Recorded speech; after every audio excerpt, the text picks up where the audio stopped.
दोस्तों नमस्कार, सार्थक एजुकेशनल इंस्टीट्यूट में आपका स्वागत है। जैसा कि आप जान रहे हैं कि हम आपको अंग्रेजी पढ़ा करके स्मार्ट बनाना चाहते हैं। आपके लिए अंग्रेजी की क्लास लेकर के आते रहते हैं।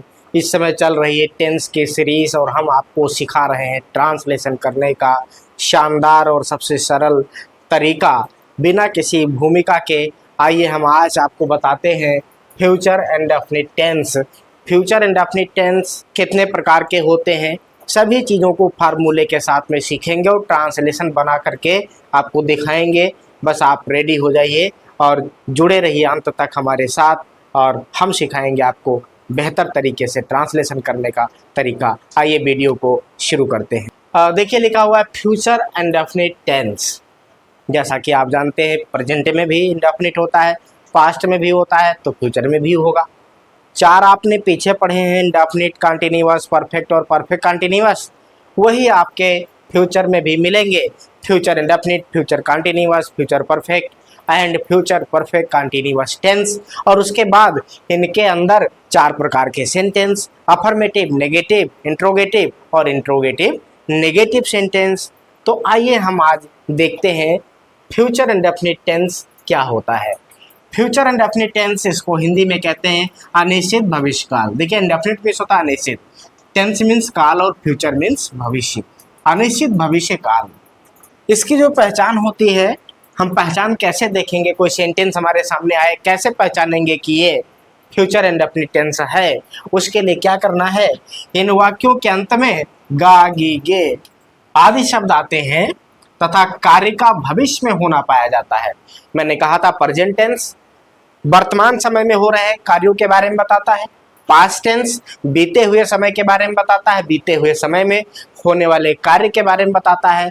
ऐसे ही फ्यूचर टेंस जो होता है वो आने वाले समय में होने वाले कार्यों के बारे में बताता है, मतलब कार्यों के होने की संभावना व्यक्त की जाती है कि भविष्य में ऐसा होगा, भविष्य में काम किया जाएगा।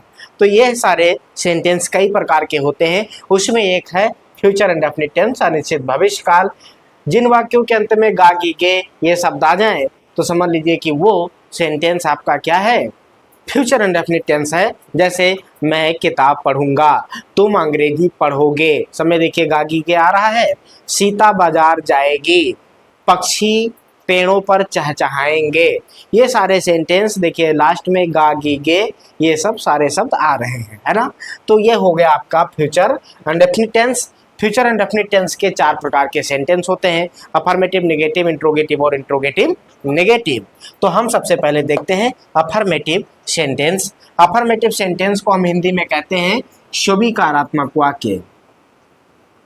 शुभिकारात्मक वाक्य ऐसे वाक्य होते हैं जिनके अंदर किसी कार्य के होने की बात को स्वीकार किया जाता है, ठीक है ना।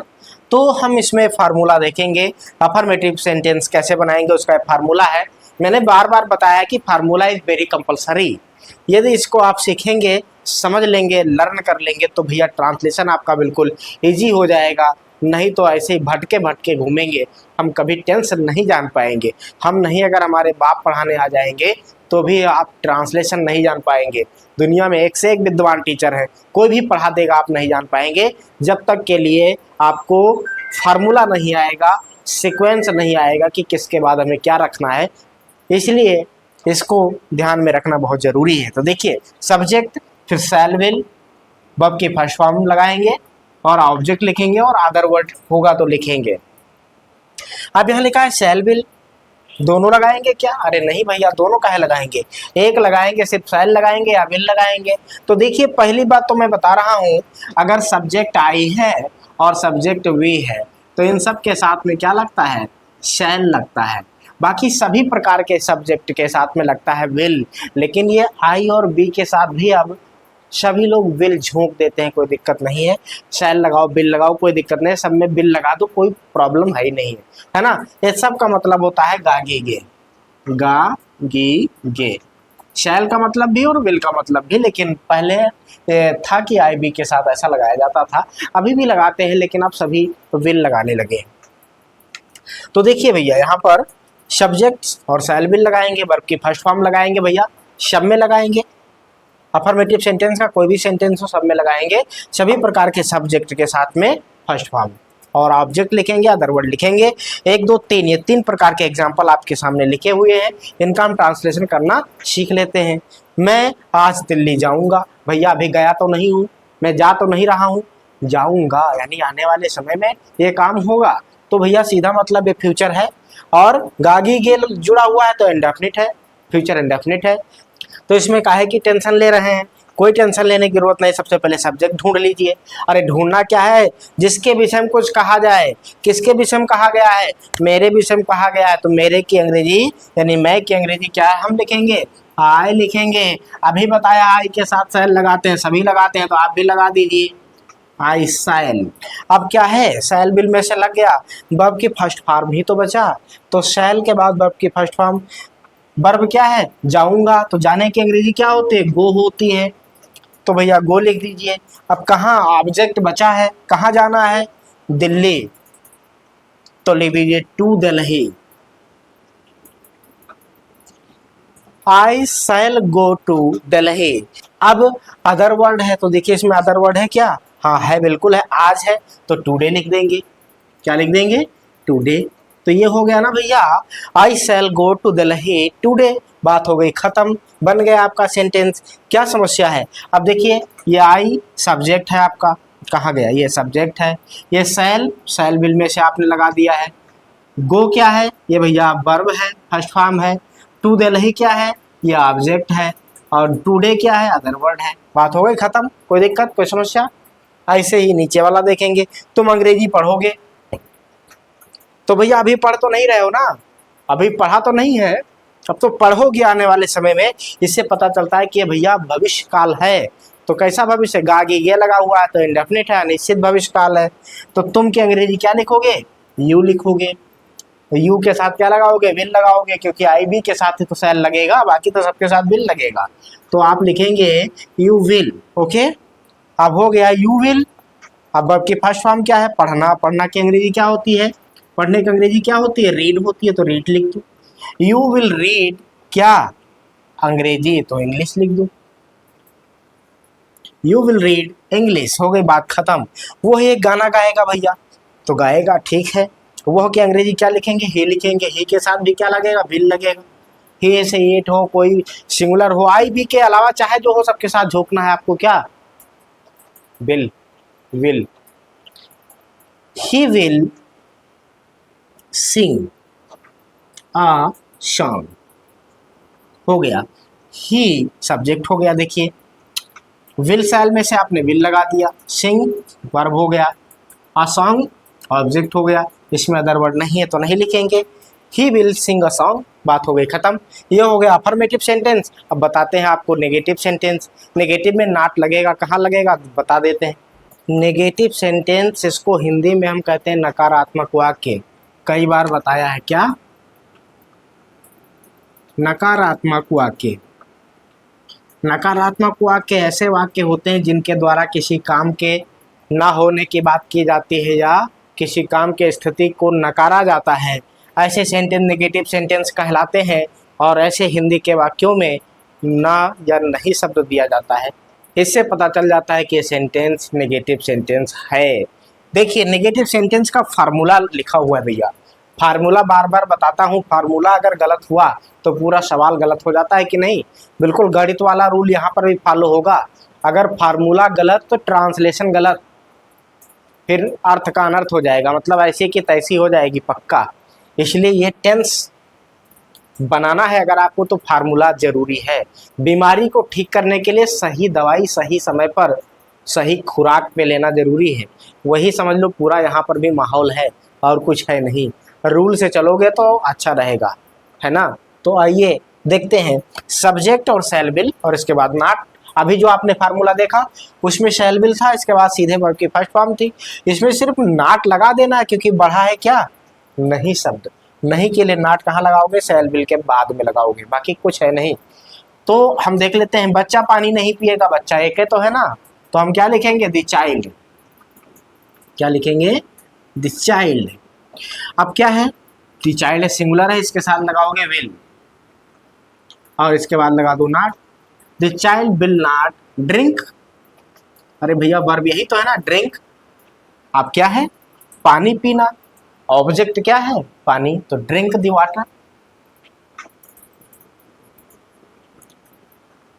The child will not drink the water, बात हो गई खत्म।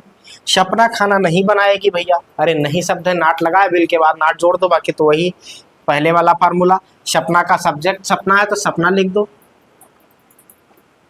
सपना विल नॉट, ओके। कुक, सपना will not cook the food, बात हो गई खत्म। इसमें कौन सा समस्या है। अब भैया विजय कक्षा में प्रथम नहीं आएगा, अच्छा तो क्या करेंगे, विजय कक्षा में प्रथम नहीं आएगा, सब्जेक्ट इसमें कौन है, विजय है, तो विजय लिख दो, यहां लिख दीजिए विजय, है ना। अब विजय के साथ लगा दीजिए विल, और विल के साथ लगा दीजिए नॉट। इतना तो कंफर्म है क्योंकि फार्मूला के हिसाब से तो चल रहे हैं ना। सब्जेक्ट हो गया, शैल विल नॉट में से शैल विल विल नॉट लगा दिया। अब आपके फर्स्ट फॉर्म, तो भैया प्रथम आना के लिए लिखा जाता है स्टैंड फर्स्ट, है ना, तो भैया स्टैंड फर्स्ट लिख दो, स्टैंड फर्स्ट, ठीक ना, stand first. Vijay will not stand first, कहां पर, कक्षा में, in the class, in the class. हो गया भैया negative sentence, Vijay will not stand first in the class, बात हो गई खत्म। अब हम आपको बताते हैं इंट्रोगेटिव सेंटेंस। ऐसे तमाम सेंटेंस होते हैं, आप अपने तरफ से लिख करके खूब एक्सरसाइज करो, बार बार बनाओ, अपने आसपास की जितनी चीज़ें हैं सब चीज़ों के बारे में फ्यूचर में लिखिए, सारी घटनाओं के बारे में फ्यूचर में इंडेफिनिट का बना के खूब एक्सरसाइज करिए। जितना अधिक एक्सरसाइज करोगे उतना अधिक बेहतर बनेगा। प्लेयर जितना अधिक एक्सरसाइज करते हैं वो फील्डिंग और बैटिंग और बॉलिंग सब उतने बेहतर करते हैं। एक्सरसाइज सबके लिए ज़रूरी है भैया, ये नहीं कि खाली प्लेयर्स के लिए ज़रूरी है, सबके लिए। जिस चीज़ में आप एक्सरसाइज करोगे उसमें आप बनोगे एक्सपर्ट, फिर आपको कोई फेल नहीं कर पाएगा, राजा रहोगे अपने ज़िंदगी में। अब ये इंट्रोगेटिव सेंटेंस कौन सी बला है, अरे बला नहीं है भैया, इसको आप बार बार सुन रहे हो, बार बार सीख रहे हो, फिर भी अगर आप ना जान पाओ तो कैसे आपको समझाएं। देखिए इंट्रोगेटिव सेंटेंस को हिंदी में कहते हैं क्या, बताओ, प्रश्नवाचक, प्रश्नवाचक वाक्य। अरे भैया वाक्य मतलब सेंटेंस, कथन, प्रश्न मतलब प्रश्न, वाचक मतलब कहने वाले, पूछने वाले। ऐसे सेंटेंस जो प्रश्न पूछने का काम करते हैं उन्हें कहते हैं प्रश्नवाचक वाक्य, है ना। अरे कोई से कुछ पूछोगे तो वो सेंटेंस जो बोलोगे वो प्रश्नवाचक वाक्य ही तो होगा भैया।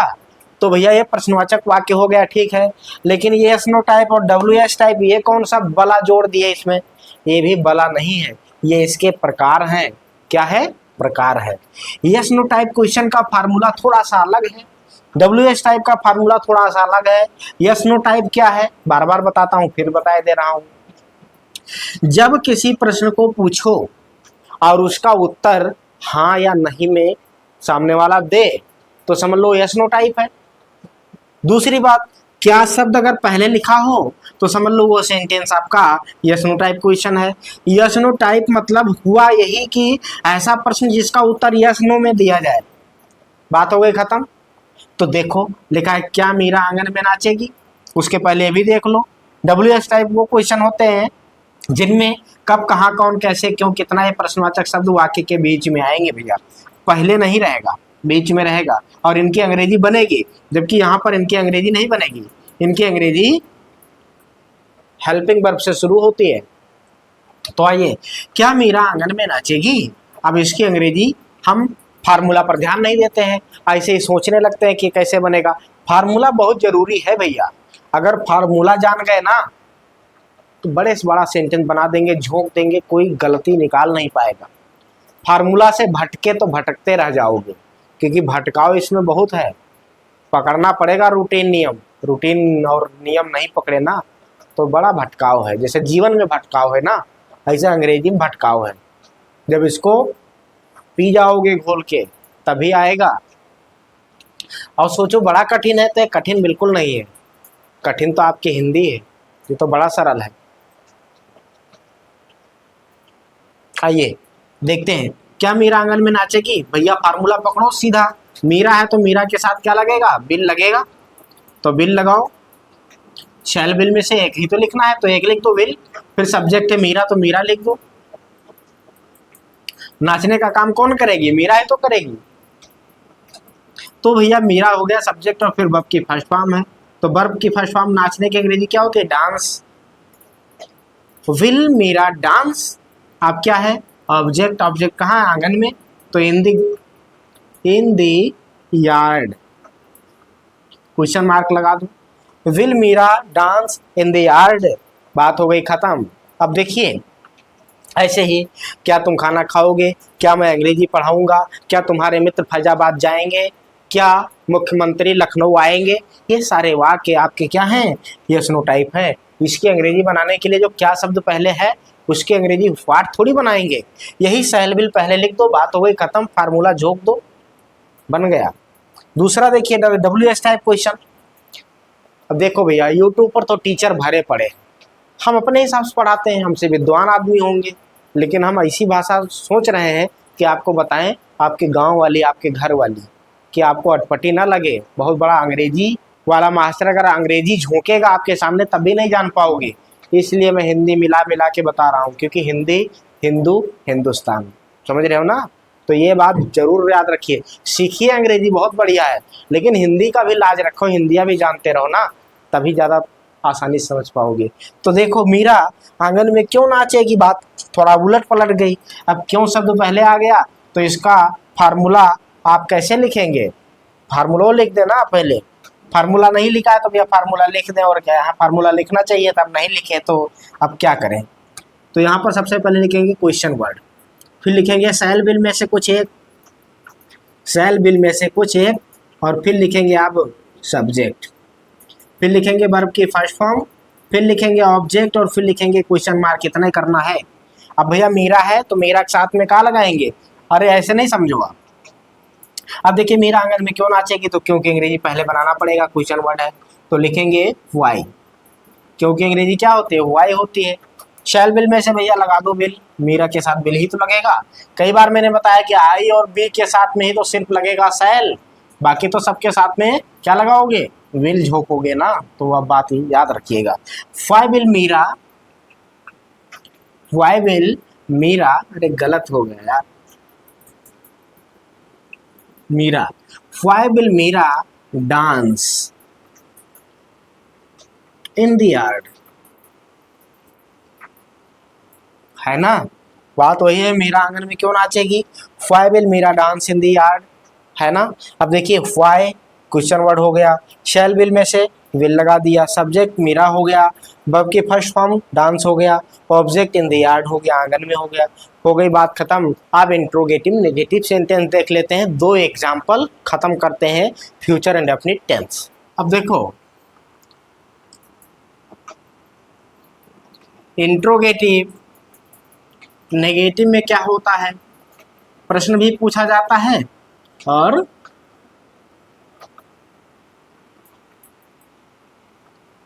प्रश्न भी पूछा जाता है और काम के ना होने की बात होती है, इनको हम कहते हैं प्रश्नवाचक, प्रश्नवाचक नकारात्मक वाक्य, नकारात्मक वाक्य। फार्मूला भी इंट्रोगेटिव में लिखा ही है, फार्मूला भी इंट्रोगेटिव में लिखा ही है, उसमें क्या है सब्जेक्ट के बाद में तुरंत क्या लिख देना है, नॉट लिख देना है, बाकी सारा फार्मूला वही आपको झोंकना है जो अभी मैंने आपको बताया है इंट्रोगेटिव वाला। सब्जेक्ट के बाद में क्या लिखेंगे, नॉट, जैसे लिखा हो यस नो टाइप का, क्या मदन दिल्ली नहीं जाएगा, बताओ क्या होगा इसका, प्रश्न भी पूछा गया है, काम के ना होने की भी बात की गई है, क्या लिखेंगे, सीधा लिखिए, मदन के लिए क्या लिखेंगे, will Madan, will Madan not go to Delhi, question mark, हो गया ना। सब्जेक्ट के बाद में नॉट जोड़ दीजिए, बस बाकी हो गया आपका इंट्रोगेटिव नेगेटिव सेंटेंस। ये कैसा सेंटेंस था, ये था yes no type, yes no type question था ये। दूसरा हम देख लेते हैं एक, अगर लिखा हो, ये पहला हो गया। दूसरा, अगर लिखा हो वह खाना क्यों नहीं खाएगा, क्वेश्चन मार्क। तो देखिए भैया क्यों आ गया अंदर, इसलिए हो गया डब्ल्यू एस टाइप क्वेश्चन। नहीं आया हुआ है तो नेगेटिव हो गया, यानी इंट्रोगेटिव नेगेटिव हो गया। अब देखिए वो खाना क्यों नहीं खाएगा, तो हम सबसे पहले लिखेंगे क्यों की अंग्रेजी वाई, और वाई के बाद में लगाएंगे शैल विल में से एक, तो वह है वो आके लगाएंगे, वह है तो वह के साथ लगाएंगे will. Why will he subject लिखेंगे, फिर इसके साथ लगाएंगे नॉट, फिर वर्ब, फिर ऑब्जेक्ट,